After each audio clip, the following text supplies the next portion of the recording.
ndinu zonse zanga, ndinu zonse zanga, ndinu zonse zanga, Yesu. Ndinu moyo wanga, ndinu moyo wanga, ndinu moyo wanga, Yesu. Ndinu moyo, moyo wanga, moyo wanga, ndinu moyo wanga, Yesu.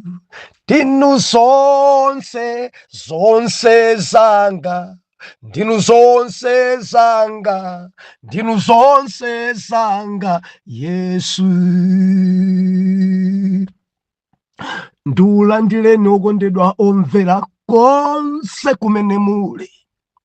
Heneleke Ichale, mtumiki wanu believer, lero pa 25 February 2025, movie wachiponyeponye, subtopiki kulumala.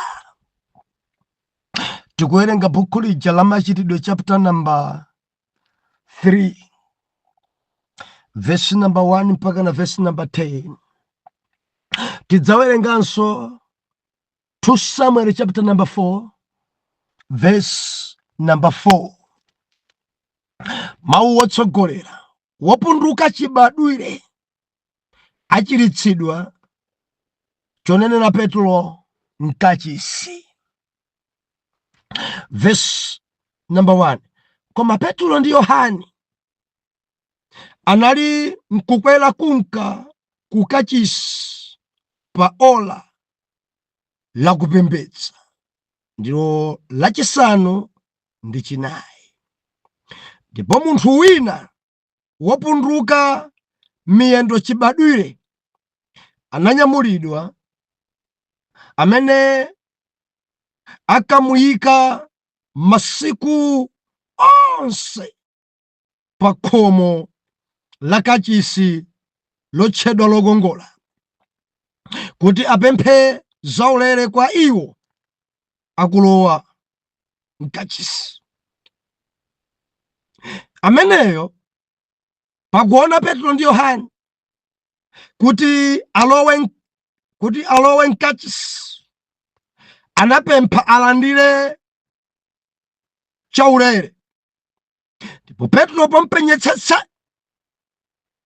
pompenyetsetsa iye pamodzi ndi Yohane anati, tiyang'ane ife. Ndipo iye anavomereza iwo, nalingalira kuti adzalandira kanthu. Koma Petro anati, siliva ndi golide ndilibe, koma chimene ndili nacho ichi ndidzakupasa. M'dzina la Yesu Khristu Mnazarayo, yenda. Ndipo anamugwira iye ku dzanja lace lamanja, namunyamutsa. Ndipo pomwepo mapazi ake ndi mfundo za kumapazi zinalimbikitsidwa. Ndipo anazunzuka, nayimirira, nayenda. Ndipo analowa pamodzi nawo mkachisi, nayenda, nalumpha, nayamika Mulungu. Ndipo anthu onse anamuona iye ali kuyenda ndi kuyamika Mulungu, namzindikira iye kuti ndiye amene anakhala pa khomo lokongola la kachisi. Ndipo anadzazidwa ndi kudabwa ndi kuzizwa pa ichi chidabwera. 2 Samuel chapter number 4, tikuwerenga verse number 4. Mawu wotsogolera, Isiboseti aphedwa, Davide alanga omupha. sindile kumeneko lero. Tufuna verse number 4. 2 Samuel chapter number 4 verse number 4. Bible lina kuti ndipo Jonathan mwana wa Sauli anali ndi mwana wamamuna wopunduka mapazi. Iyeyi anali wa zaka zisanu. Muja idamveka mbiri ya Sauli ndi Jonatani yochokera ku Jezeri. Ndipo mulezi wace adanyamula nathawa. Ndipo kunali pofulumira kuthawa pamenepo iye anagwa nakhala wopunduka. Dzina lake ndiye Mefiboseti. Atate, mdzina la Yesu mwana wa Mulungu wa moyo, ulemerero, matamando ndi mayamiko zikwere ku mpando wanu. Inuyo ngwabwino, Mulungu wokonda, Mulungu wochilitsa, Mulungu wochita zozizwa. Zikomo chifukwa cha kuwerengedwa kwa mawu. Lankhulani Jehova, phunzitsani Jehova, chenjezani Jehova, dzudzulani, ndipo tidzamva m'dzina la Yesu. Amen. Believer, dzulo dinali pano timaona ife zinthu zimene zimayambisa misala, zimene zimayambisa kupenga, zimene zimayambisa kubaizika, zimene zimayambisa kumbwambwana. Ndi ife tinaona kuti nthawi zina zimakhala zizimba. Ena akatsira kwa zizimbazi amapenga. Nthawi zina zimakhala ziwanda zochokera ku makolo zimangolowa ngati tcheni. Nthawi zina kumakhala kuti takhala okula mtima pamaso pa Mulungu tadzimva. Onga mfumu Nebukadineza amene dzulo tinamuona, mfumu ya ku Babuloni, amene anafika podzikuza, amene anafika podzimva. President wa ku Babuloni adapenga kwa 7 years. Ende adampengesa ndi Mulungu. Mulungu adalola kuti mkuluyo apenge afike pakudziwa Mulungu kuti ni ndani. Believer, Nebukadineza chidali choyipa. Chimfumu ichichi chidali cha matukutuku. Chimfumu ichichi chidali chonyansa. Chimfumu chodzipopa, chodziyeneresa kuti ine ndine. Ne Jehova adachiphwesa pochipengesa misala. Chidadya udzu ngati ng'ombe zakuthengo. Tsitsi lache kukula ngati nthenga. Endi zikadabo zake zidakhala ngati mbalame. Anthu kumona kuti Yesu chimfumu chapenga. Nzeru zonse kumbwambwano khala ngati chiweto.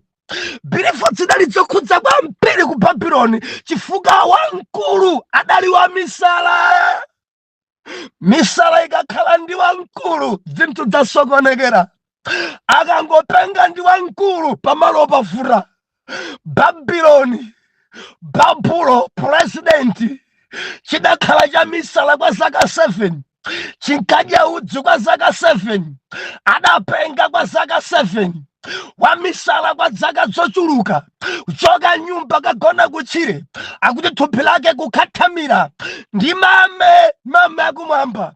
Mfumu uyuyu adambwambwana kumbwambwana kuganiza kwache onga nkhuku. Misala ikakhala ndi wamkulu zavura.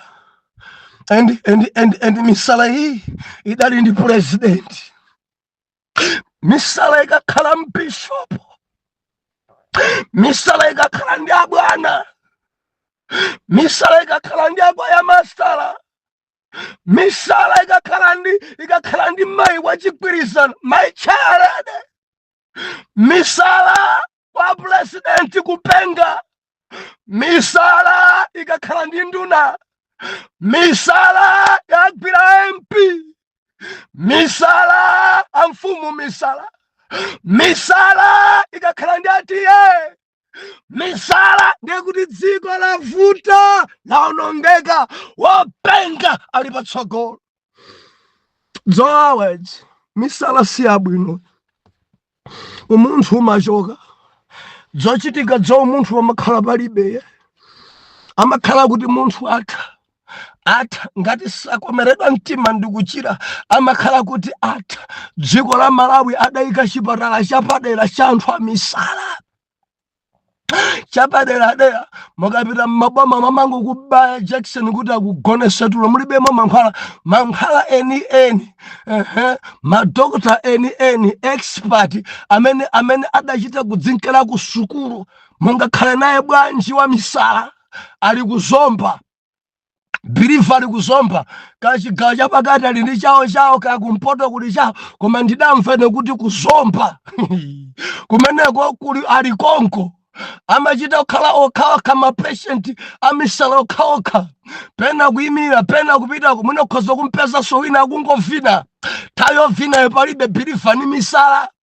Ndefe timayiona nkhani mumpingolero mwadzadza openga mbiri muli amisala mbiri.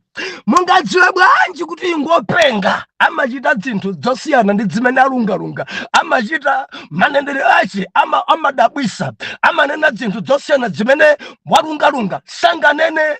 Madyedwe ace zimene akumwa ndi zimene akuchita, mbiri zace, mavalidwe ace amachita kuoneka kuti akulowa ngopenga. Ndedziwe timaona kuti chidayambisa kupengacho nchani.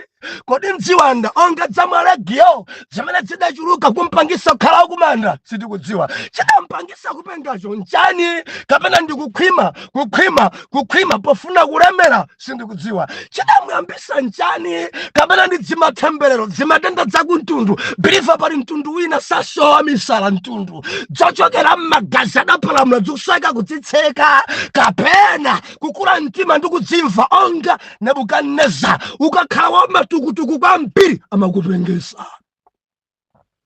Umapenga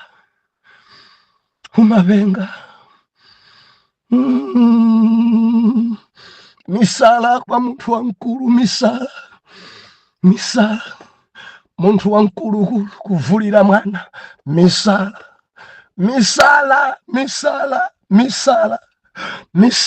kusiya mkazi wake kugonana ndi wina, misala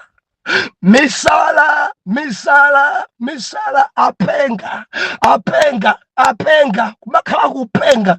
Ena mumadabu akazawa bwinobwino bwanje kugonana ndi amene kubayizika kumbwambwana. Misala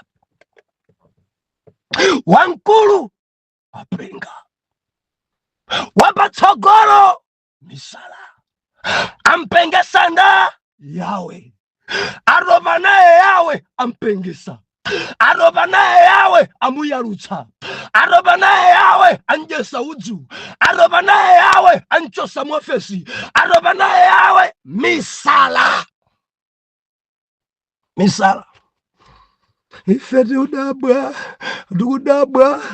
anthu angogonana, anthu angotukwanizana, janthu dzingokhwima yankho lalipeza openga machita zilizonse misala. Lero tikunena kuti kupunduka kapena kuti kulumala. Ndinako kutsimikizika mtima ine kuti dzubaya dzuchita wawa dzuchita kumva kuti apa wandibaya. Itana Dr. Yesu alilede kupodesa bala ya movement. Mudu wako sukugwira wapenga, itana Yesu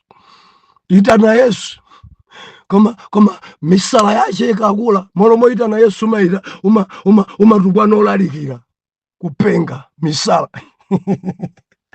Haleluya. Lelo tikuona kuti kulumala Believe kulumala kapena kuti kupunduka. Ne mabuku awiri amene tawerengawa atifotokozera kulumala kosiyana. Tikamanena kuti kulumala kuli kwa mitundu kulumala. ndekuti kumakhudza dziwalo. Ena ngolumala manja, ena ngolumala nsana, ena ngolumala miyendo. Nde mmene alumaliramo pamakhala zinthu zina zonthandiza kuti mwina akhoze kuchitabe bwino according ndi mmene ulumaliwo ulili. Akakhala olumala miyendo amampezera njinga manja kuti mwina akhoze bayenda. Birifa kuli kulumala kudziko kuno kolekana endi maulo maliwa amabweranso munjira yosiyanasiyana. Birifa sonditsutseyi ena adalumala adachita ngozi galimoto, ena adalumala adagwa mu mtengo, ena adalumala zochita baba nazo, ena adalumala ena adalodza. Birifa kuli maufiri wachita kulumalizana kudziko kuno.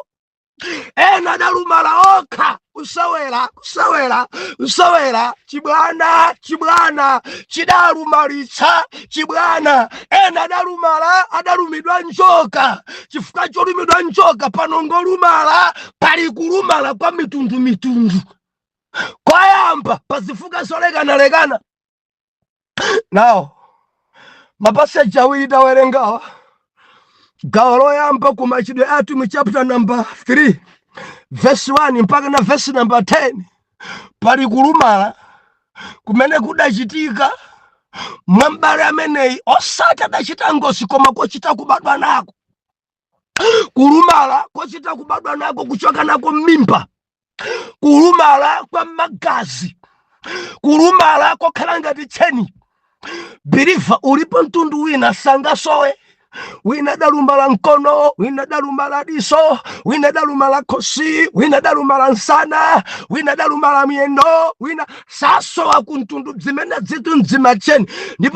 Ndipo mtsogola mwananu adzukulu wanu ngati simuzidula zimene zibe mudzitulukabe olumala. Ndi malemba onena kuti m'bale wina amene adali wolumala wachoka nako m'mimba mwamake, abale ake ankamtenga m'baleyi nkudzamsiya pa khomo la kachisi lotchedwa lokongola. Endi zimenezi akuti zinkachitika tsiku ndi tsiku.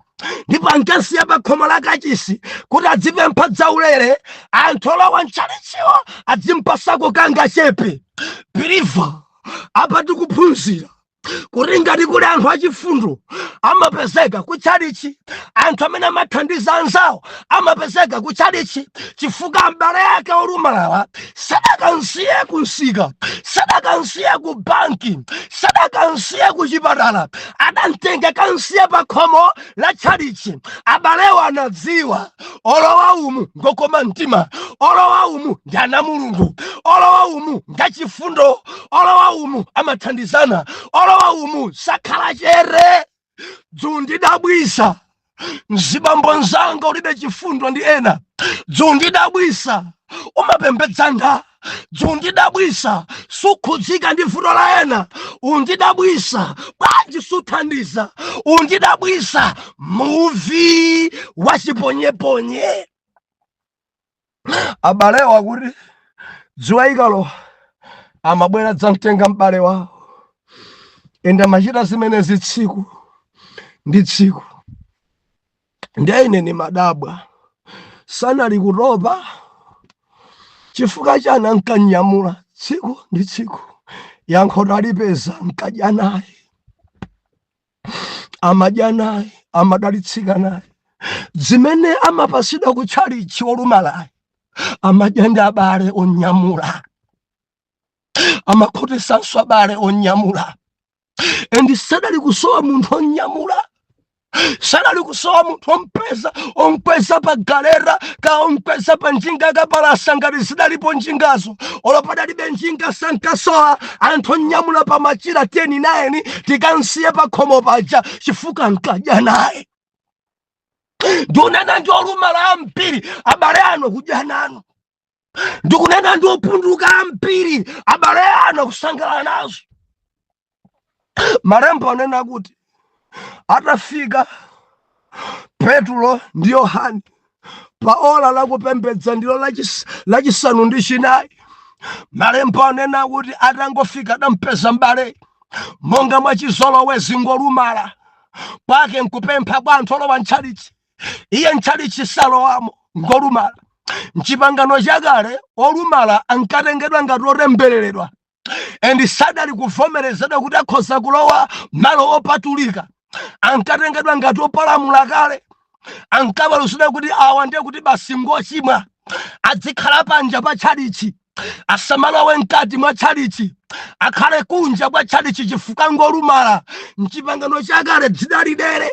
Ndipo m'bale uyuyu amabwera pa khomo, amabwerukira pa khomo, ankangomva anthu kuyimba koma iye sadali kuyimba nawo. Ankaona anthu akuvina koma iye sadali kuvina nawo. Ankaona anthu akusangalala ngati mpato umene adalibe, adali pa khomo chifukwa adali wolumala. Ndadabwera ngwazi za Yehova Petro ndi Yohane.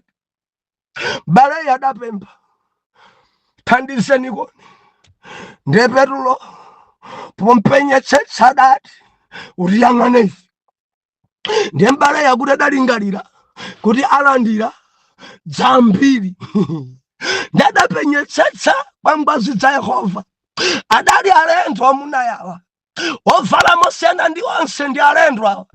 Machitidwe awo ngosiyana ndi onse ndi alendo awa. Machitidwe awo adadabwisa ambiri ndi alendo awa. Baibulo ikunena kuti tatiyang'ane. M'bale adayang'anitsitsa. Petro adayamba kulankhula, siliva ndi golide ndilibe, koma ndikupatsa chimene ndili nacho. Biliva, anthu amapereka zimene ali nazo, amagawa zimene ali nazo, amapanga sheya zimene ali nazo, amapanga sheya zimene asenza. Petro adati silivayo tilibe, golideyo tilibe, chovala tilibe, ufa tilibe, landi tilibe, paundi ndi dola tilibe, koma tili nacho choti tikugawire. Haleluya. Nkuti m'bale akuyang'anitsitsa. Ndikuganiza kuti adayamba lingalira mwina andipasa cheke. Ndikuganiza adayamba kulingalira ndiye kuti pano pali dzenedzene. Ndikuganiza adayamba kulingalira ndiye kuti lero zichuluka kwambiri chifukwa kuti alibe ndalama koma ali nacho dzina zondipasa. Mwina nkutheka ndipasa zoposa zonse. Biliva wopuwalayi wopundukayi munthu macha nkalingalira zambiri. So Petro anena kuti tikupasa chimene tili nacho, ndicho dzina la Yesu Nazareti. Yenda. Oh, haleluya. Adadamgwira pa dzanja lake lamanja. Ndikumdzutsa pomwepo mafundo akumapazi yake, kumangika kwa miyendo yake kudamasulidwa. Baibulo ikunena kuti nayimirira, naenda, nalumphalumpha, sadapitenso kwawo. Pompo adalowa limodzi ndi Petro mkachisi. Adafika mkachisi kudali kudansa. Adafika mkachisi kudali chimwemwe. Ankavinavina, ankasangalala, ankalulutira. Anthu adadabwa naye. Malemba anena kuti anthuwo adanzindikira kuti ngolumala uja akumana naye Yesu lero. Anthu adanzindikira ngolumala uja akumana ndi ngwazi za Yehova. Anthu adanzindikira ndiye mwe uja. Ena nkumati kapena angofanana. Ena nkatulukanso panja kamona pamene makhala paja kampeza palibe. Ndi ankanong'onezana ndiye mweyi. Eusati ndiye mweyi. Kumaona m'bale yakusangalala, kumaona m'bale yakuyenda, kumaona m'bale yakulumphalumpha. Malemba kuti ankachita cholumphalumpha, ankachita kuyenda. Andidali day yake yoyenda. Bible sikukamba kuti adali wa zaka zingati, koma biliva atamvera adabadwa olumala, adakula olumala. Day yake yoyenda ndi ankalumpha kwambiri, adali kuyendayenda kwambiri, endi kukhala pansi sadali kufuna. Ndikuganiza kuti pamene ntchentche amene kuti ndikhale pansi, iye amaona ngati ndikakhala pansi mwina sindidzukanso. Uyanangokhala ngati Asha. Uyanokhala ngati Asha. Kukhala pansi ndakhala ndidzangokhala pansi, mendo idzabwereranso, ndidzakhalanso olumala.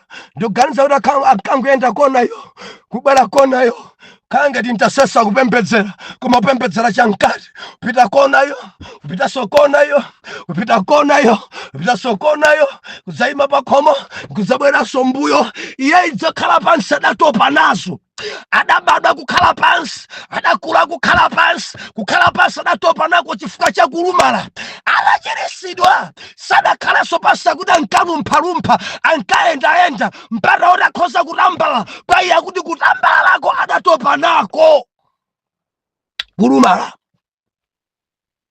kulumala mwana mulungu kudziko kuno kuli anthu olumala mutchalichi muli anthu olumala kulumala kwinaku kochita kubadwa nako kulumala kochita kuchoka nako mmimba kulumala kochita kulanda mbuyachi kulumala kwa kumtundumtundu bilivosa nditsutse mudziwa alipo ena ngolumala mchuno mwawo kulumala maso pili wiri tafufudzani adamulumalitsa mudzamva kuti bambo ache ushi ntchito ache dali kugona akazi bambo ache waiye fufudzani kuntundu mudzamva ng'ono wache ndi hule blaza wake ni njala mchuno mudzafufudza anthu ena akamatchuka ni nkhani za chigololo mudzalowera dipi kwambiri kuti kwadi kulumala kumeneku mkwaiyeyi kwachokera kwa ndani mudzapeza kuntundu kwawo konse avigololo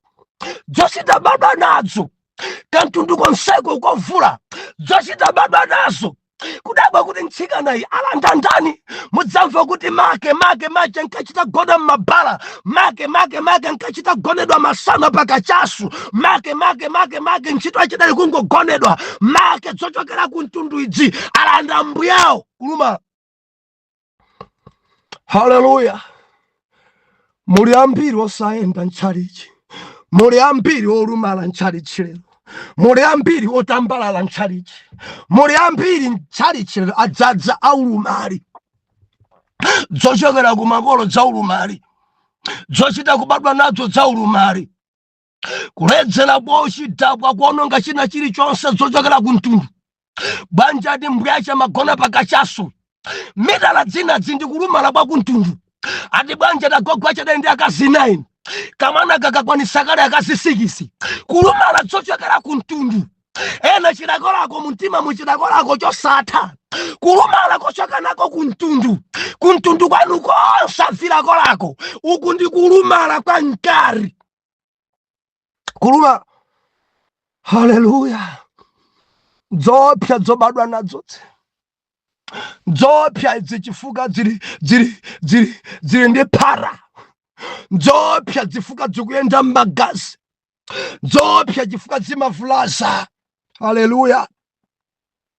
Ndedawerengaso bhuku lija la 2 Samuel chapter number 4 akuti kuli wolumala dzina lake Mefiboseti adalumala bwa nthawi ya nkhondo pamene padali kulimbana nthawi ija ya Sauli Jonathan Bible inena kuti mwanayo adali ndi mulezi ankansamala mulezi ndiye nkhondo itavumbuluka mulezi wake adanyamula Mefiboseti pofuna kunthawisa Mefiboseti akuti adagwa mulezi adapunthwa adagwa mwanayo mpaka nakuthyoka mapazi kotero kuti adakhala olumala osati adabadwa olumala ayi koma adalumala pamene wina ankanthawisa nkhondo. Birifa kulumala kukuli kosiyana. Mefiboseti anabadwa bwinobwino amene adamulumalisa mulezi Mefiboseti adabadwa walungalunga koma adalumala kudziko kuno chifukwa cha munthu onyamula. Ndimati ndilise khwelele muvi uponyedwe pali ambiri kudziko langa ngolumala amene adalumalitsa alezi yawo amene ankathandiza pothawisa nkhondo amene ankalangisa poyamba poanyamula endi zotsatira zake adalumala. Dere pali dzanyamata dzina lero dzanja la mchuno dzachimasomaso amene adalumalisa alezi yawo poyamba.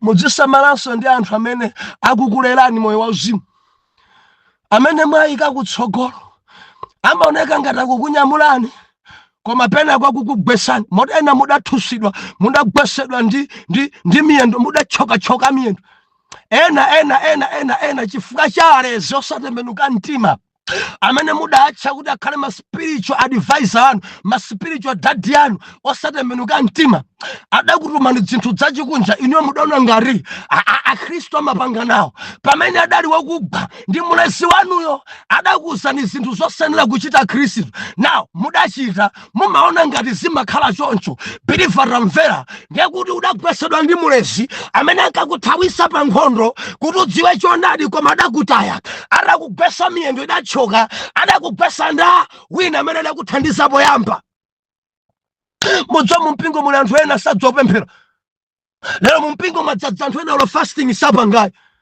madzadza mumpingo anthu believer tamvera olumala sadziwa olo kusala kudya amene adamthandiza poyamba sadamuza adamgwesa adanchola miyendo pakusala kudya lero kuti asala kudya sisimatheka pano pankate tikati kusala kudya mudzapeza ena sadenga nawo mbali ine ndachepeza chifukwa ngolumala adamulumalisa ndani amene adamtenga poyambayo amene adamtembenuzayo sadamfotokozere zakupambana ndi ubwino wa kusala kudya chifukwa chache amakuthawa kusala kudyako endi mulezi wake adamgwesa ena akupereka dzimafuta chachikhumi chenicheni chisangapereke mudzachifukwa cha mulezi adampundula adakulumalitsa ndi mulezi wako poyamba amene adakudziwisa Yesu sadakuwuze kufunikira kwa taife sadakufotokozere kuti zachifundo zimafunika bwanji kwa Mulungu nchifukwa chacho uluomidwa kwambiri futo siwe koma adakugwesa ndimafuna ndilisekwerere pochita kuponya muvi pali wolumala adalumiritsa adapangisa khale wolumala ndi alezi awo monga Mefiboseti adamgwesa ndi mulezi ena nankakutumani ndi abusanu abishopu anu kwanduzire mayi wakuti kwanduzire mtsikana wakuti ndiye inu munkaona chifukwa chimenecho mudaona ngati zimachitika kupemphera ndi choncho nawo nanunso mudawayambanso makhazi mayi anu bwanji mudaonera nda mulezi adamgwesa mulezi adamgwesa mulezi mudziwa busa akakhala wa mitala zanthu zonse zimene amaziphunzitsa zimakhazo za mita endi chintsogo chakhala chachigololo zanthu zonse zapansi zimakhazo zachigololo amene amadzilumalisa ndi mtsogoleriyo chifukwa ana apansi amaona ngati ndiye kuti ni momwemu amakusenjwa kavesi kata wankachisi amadya za nkachisi kavesi kokugbanako kosadziwa ndi kuti anthu akati wankachisi amadya za nkachisi nkwagona zimayi amumpingo mudziwa sidachikafa cha mulezi adalumalitsa mulezi ngwa mbiri zoyipa mulezi ngwa chimasomaso tiana tonseti maso mwamwa tidangombwambwana wayi adalumalitsa ndi mulezi ndili ndi funso ine ndinu walungalunga ine mumabwera kutsali chizikomo muli pa gulupu pano zikomo koma ndinu walungalunga kapena ndinu olumala funso langa nali kulumala kumeneku kudabwera bwanji kapena mudachita kugwesedwa ena sadakuthandizeni bwino poyamba pokukuthawisani nkhondo ma spiritual father wanu sadakuwuzeni zoyenera kuchita poyamba kodi kulumala kumeneku bwa kapena mudachita kubadwa nako mmimba kapena mudangochita ngozi zikumatidabwisa kwambiri kukula mtimanso ndikulumala kukhala wamwano ndikulumala kuuma mtimagu ndikulumala kusowa chifundo ndikulumala kusapereka chachikhumi ndikulumala kukhala wachilakolako ndikulumala kukhala pamitala ndikulumala padzadza olumala mu mpingo kusiya mwamuna wake kagonana ndi wina ndikulumala funso nkumali mudachita badwa nazo kapena wina adakugwesani kulumala kumeneko nkochokera mmimba kuchokera kwa mbuyanu kapena mulezi adakuthusani ndimafuna mudzifunse koma tamverani kuli Dr. Jesus amene amachosa ulumali ambuye Yesu adankudza uyuyu wochoka nazo mmimbayi Petro adati liyang'ane adayang'ana adapereka Petro chimene ali nacho dzina la Yesu Nazarawe yenda pompo ulumali udatha bwerani kwa Yesu ulumali umatha bwerani kwa Yesu. Kulumala kumachoka, bwerani kwa Yesu. Kandi nolumala mchuno, kandi nolumala miyendo, kandi nolumala mulomo, kandi nolumala diso, kamudachoka mkono, kamudachita kubadwa nazo, kaenda dakugwesani, bwerani kwa Kristu Yesu, bwerani kwa Dokota Yesu. Amachilitsa olumala wonse nakhala lungalunga. Bible linakuti adaenda, adalumpha, adalulutira, anthu adadabwa naye mpaka na abale adachita nsanje. Ndinene ichi, abale ena kusangalala ndi kulumala kwanu, kuchira kwanu padzakhala nkhondo. Ndaonera Petro ndi Yohane adagwerano, mwachitiranji zimenezi? Tidya chani blaza? Bwerani kwa Yesu akuchiritseni. Mudzakhalabe otambalala mpaka na liti? Mudzakhalabe osayenda mpaka na liti? Mudzakhalabe ndi ulumali mpaka na liti? Anzanu akumvinira Yesu, anzanu akulumphalumpha mwa Yesu, anzanu akuona kukoma kwa Yesu. Udzakhalabe tondofiro mpaka na liti? Bwera kwa Yesu. Mawa mundilondole. Atate, mwadzadza olumala opunduka, mwadzadza ntchalicha anthu obadwa olumala, ena adachita kugwesedwa. Mulungu ndikupemphera mwana wanu uyu pamene akuyang'anitsitsa pa inu, mchiritseni ulumali wake. M'dzina la Yesu Khristu la mtima tiyankhe kuti amen and amen.